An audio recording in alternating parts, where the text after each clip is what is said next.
I think going way back in time was what I'd call the toilet paper version, which was a roll of cash register paper, and it would just roll it forward and backwards like a player piano, and there were hundreds of hand-painted pictures and text on each on this roll of cash register paper, and the computer would roll it to the one it wanted, stop, and then a light would light up behind, and there was this dark smoke glass, so you couldn't see it until the light lit up. And so it was mechanical and computer. Yeah, mechanical and computer. How long before you came to us? Was that going months before or a year before? It's probably more than 2 years before. Wow. And then after that, we took it to the toy companies, and they all loved it, and they had no idea how they would print that cash register paper. They had none. They said, we have no idea how we could do this, how we can manufacture it. And then, so I thought, well, we came up with what I call the Rolodex. And this thing was huge, this big, giant Rolodex with double cards. And it would go flipping through these hundreds of cards on each reel, and then stop, and then either this light or that light would light up, same thing with the smoke glass, and you would make your decision. Determined, weren't you? Well, I thought it was fun. Then we came up with the first Laserdisc version, which was still pictures. We evolved because for any given scene, we might have 5 or 6 stills, and we had, for the first time, live voice. And then that led to Dragon's Lair for the coin-op, and we're saying, okay, well, if we're going to do this for coin-op, because we were also developing coin-operated games, and we said, well, if we're going to take this thing, at that time it was called Secrets of the Lost Woods, and that became Dragon's Lair. And Dragon's Lair was just a working name, and you know how that goes.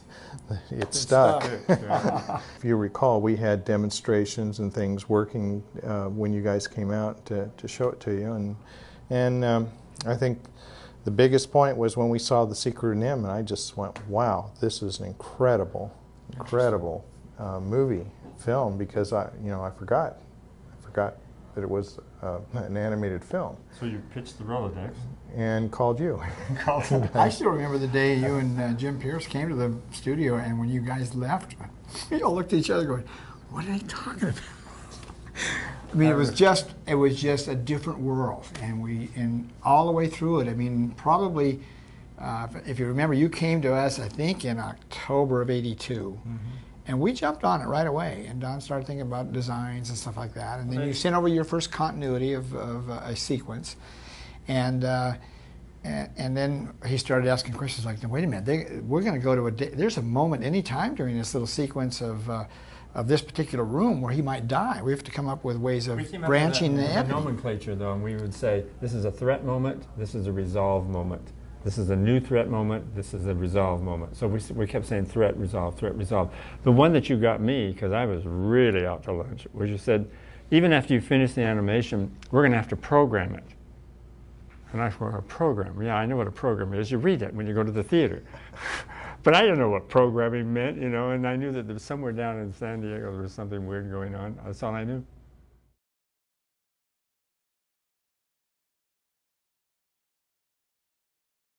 Well, it started with Rick's team, but then I think there was an awful lot of controversy between our companies. It started out real good, and then I think it got pretty contentious. I think a lot of it had to do with the pressure too. We had the scripts, we had the artists that were doing all these concepts and so forth. And for the most part, our team had no clue about the art of animation. True. And so they were coming up with things that may or may not have been animatable at all from your all standpoint. Yeah, it was sort of like we were lobbing stones at each other over a fence because we didn't know. I didn't understand your world at all, and then there was some reticence on what we were doing up there. So each was doing its own thing. What we were familiar with, we with animation, and they with the electronics. But also, Rick has a good sense of story and character, and so that's what I think was sustaining what was going on in your company. And then we were trying to to grab the ball and run with it, but not knowing exactly what they were going to do with it when we reached the goalpost. Anyway, I think Dragon's Lair, the first one, would have been even better than it was, I think, if we understood each other's kingdoms a little bit better. But it was a moment of getting acquainted and we knowing what their job was and vice versa. But I believe just the story elements, that we hooked into almost immediately. And what we were trying to tell was a story of a knight who was a ne'er-do-well, who was sort of klutzy and didn't know quite what he was doing and wasn't very adept, trying to save a princess that was equally not adept. And so I think that it is absolutely getting acquainted, because we were designing from a gameplay standpoint, right, and you were having to work from how do I bring it to life from an animation standpoint. And the problem was the sometimes what we were ending up with wasn't playable as a game. It was beautiful as a piece of film, but that they would get it back and go, he changed it. How are we gonna play with this? The way my brain has worked in the past is that I would see something and it would come in a concept. Maybe it's just in script form or written right there, and I'd say, oh, okay. So immediately I see the visions of it and what could be. So then, in so doing, I'm not gonna let those words stop me, because we have to push further. We have to push it to a place where we get something that's really, really excellent. Which again, what you're doing is building on something that's been put underneath you. Mm-hmm. Well, those who put that there are going to feel like, oh, you don't like what I did, And it isn't that at all. But I think any creative or collaborative process that's creative is that you are building on an idea all the time. This is always happening. And if you let your ego get a little bit sensitive to that, then it kind of cripples you. You should know the ideas are going to come. They come from out there somewhere. And when they come to you, it doesn't matter who births it. It's just you want to keep going for even more if you can get it even better. And I think that's what we were going through in the beginning was how to make the best thing game-wise and picture-wise on the screen so that the viewer could enjoy it. Well, the other problem is we were in uncharted waters. Completely, so there, it was a ship without a helm sometimes, because you had never been there and we had never been there, and trying. That was fun, though. Trying to. You don't know where you are. And I think we survived it in Dragon's Lair, went on to become that unimaginable success because of the fact that we really were in uncharted waters, and I think our audience, which is the kids out there, they accepted it for what it was. Yeah, I think that's why they didn't have any milestone to compare it to.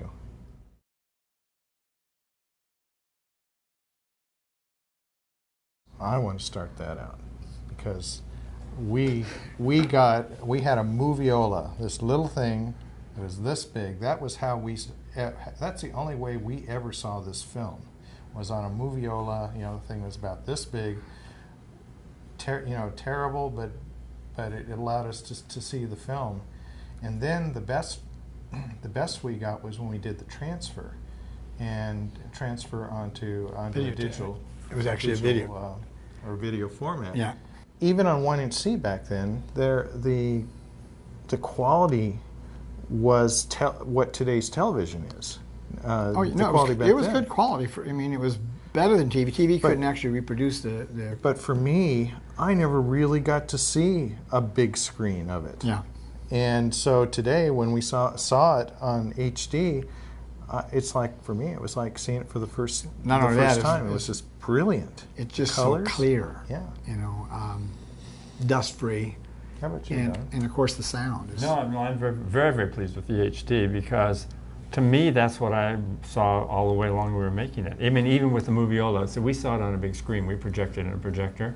You see it on the big screen and you look at it and you see all the colors, all of the definitions, all of the lights and everything.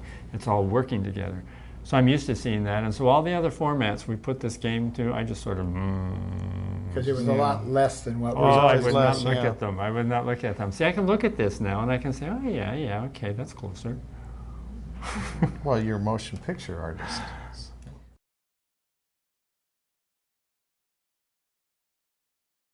And really, all that was got done was a concept, not even a game design, just a one-page concept of what it was going to be. And Don did a poster, a pencil for a poster of Barnacle Bill and the Sea Beast. And I think Don Moore or Ron Diaz, one of the background artists, painted it into a poster about this big. And people have seen that. And they've asked about it. Part of what happens too is over the years, I think I've noticed that we pick an interesting title, then try and fit a story into it. I mean, All Dogs Go to Heaven was one of those titles.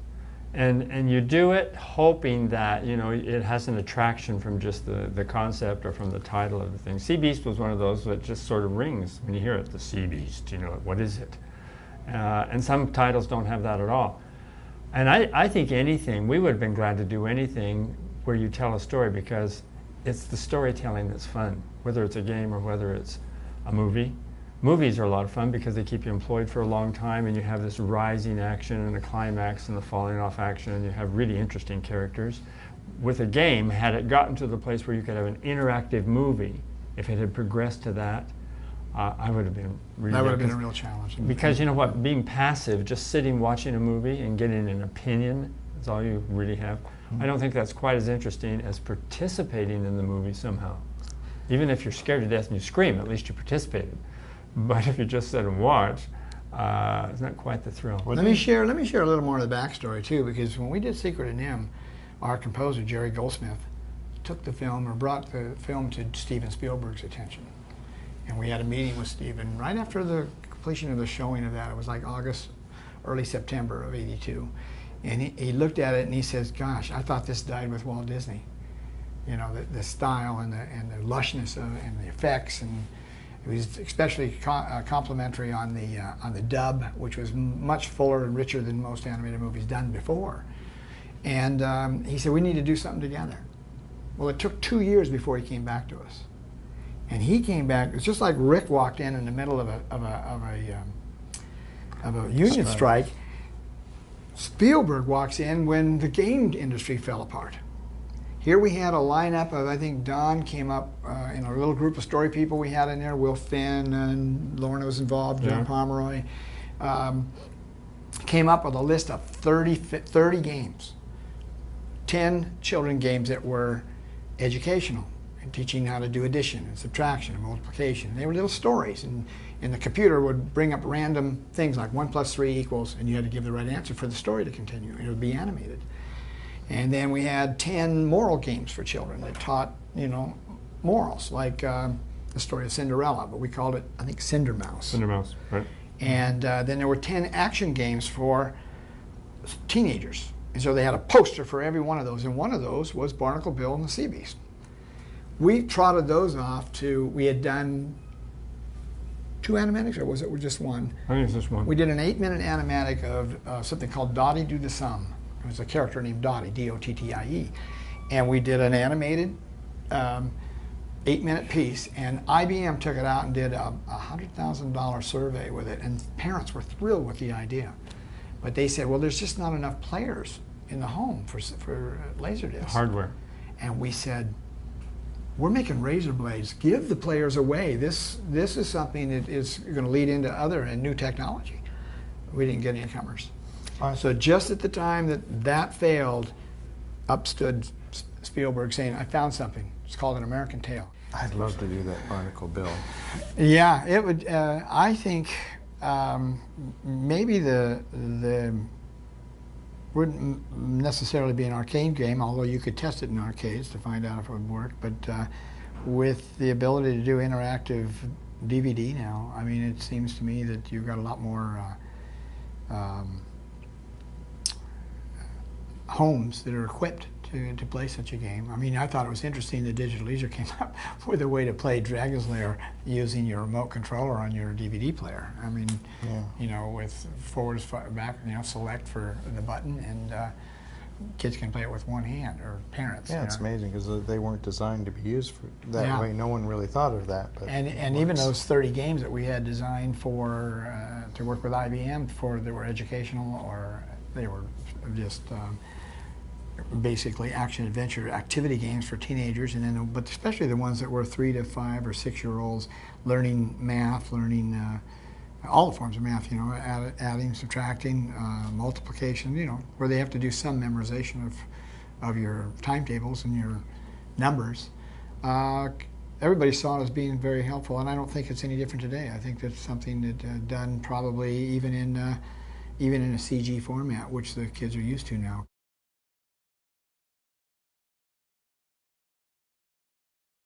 That was Rick's testing. I think things were animated. Some things actually were all the way to color. Some weren't. I know Digital Leisure took the gargoyle sequence. We were able to find all of the pencil tests and were able to send those up to Digital Leisure, and they actually colored them and used the backgrounds and produced a version of it that the fans could all see. But those sequences were taken out because Rick's group, when they did the pay testing, bringing game enthusiasts in and paying them an hourly salary to play the game and tell them what works and what doesn't work, those sequences were hard to understand and hard to play. They downright boring. They said, no, that sequence doesn't work, doesn't interest me, and it's difficult to get through. So, that's an easy thing, though. That's a really an easy thing to go through, because in movies all the time, a movie starts out really, really good and then it sags. And you say the material's bad, cut it out, so then you have to hook it together again. And movies are always, they're sagging. And the sag moment is the moment that you're not doing anything very interesting. In games, you have the same thing. And that was a highly contested issue at the time, and it got left out in terms of the gameplay because we just found it was too hard for an opening gambit into the game. It was too difficult. Too many people were getting frustrated and they walk away from the machine, wouldn't put any more quarters in. So we basically just had to let it go. We didn't want to, but we found that for the average Joe Blow just starting, that's their first impression, and if they can't be successful at it, they're not going to keep putting money into the machine. So I think when those one-eyed tentacles came out of the water, it was really handsome to look at. At the same time, it was a shock, and they wouldn't even be thinking about what move they had to make. And they couldn't figure it out. So they couldn't figure it out. So and if they did figure it out, it actually jumped over the final action of that. Him breaking through and falling into the water. A coin operator has always been a true test of the quality of a game, because you're really asking a kid to reach into his pocket and pull out more money. And the game better be really good for him to reach into his pocket and pull out more money.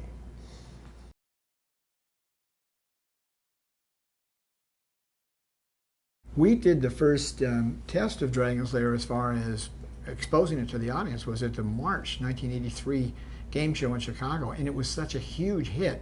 I think that gave everybody the impetus to keep going and get going on the next thing. That reminds me of that story when Jim was at the show, and at the end of the show, I asked Jim, I said, well, how did it go? And he had that Cheshire Cat grin on his face, and I'm going, oh God. And he goes, we booked $10 million in sales. That's amazing. Oh. Only 3 sequences. It only had 3 playable sequences. And that was 3 days. That was a 3-day show, and I, to book that kind of orders in 3 days, wow.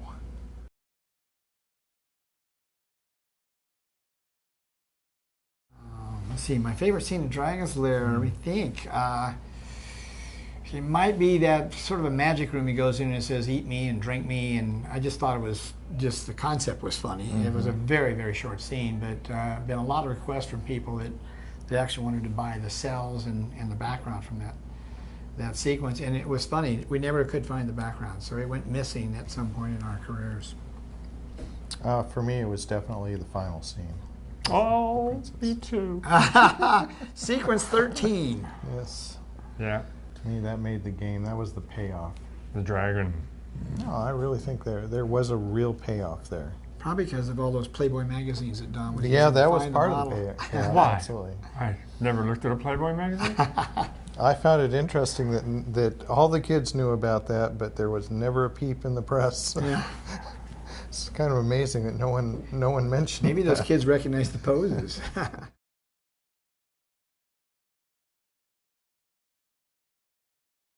We've had all the artwork for almost everything we've done. The Dragon's Lair, our first film in Don's Garage, Banjo the Woodpile Cat, and pieces of all the features, and especially the last 3 were passed on to us by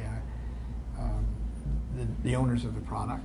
And last year, after spending close to $500,000 over 20 years to store the stuff, we elected to donate it to one of the colleges that offer animation. So the entire archive, which would fill a 2,000, I guess you'd have to multiply it into a cube. It was very tall shelves, industrial shelves, that every shelf was filled with our archive. And that is all with the Savannah College of Art and Design and at the disposal of those art students.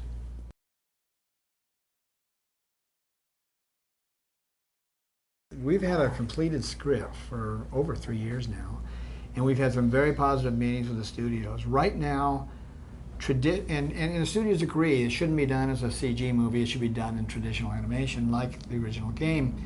But traditional animation right now is in sort of limbo, and somebody, it's going to take a risk taker that's willing to put up the money to make one of these movies. And right now, the rumors and the news that I've been reading is that Disney is restarting their 2D division, having come to the assumption that they possibly shut it down incorrectly. They should have. Well, there's one vote. That's one vote for. Yeah, and I think that if they can prove that it's profitable, there'll be other studios that jump in, because right now there's a logjam of CG project out there, and the families can't afford to go to every one of them. I think there were 13 being released between July and September. That's almost one a week. So we're on CG overload then. We're on CG overload right now, so we'll see who falls out of the system. But Dragon's Lair, Don has boarded some of it already. It's a funny script. There's a comic book out. Arcana is not distributing, but they're publishing for MV Creations. They've just finished a composite of the first 3 issues that were done a couple of years ago, and Don had done the new cover for it. And I've approved book issue 4 and 5. Those are in the pipeline, and 6 I'm waiting for the first pencils on that, but it looks really good. And they've introduced a new dragon in the movie. It is the coolest dragon. I don't think I've ever seen a dragon like that. The movie's actually a prequel. It's a prequel. You're going to follow Dirk from birth until he becomes a knight. And this dragon has amazing powers. Don't give this away. I won't give it away. So keep your fingers crossed.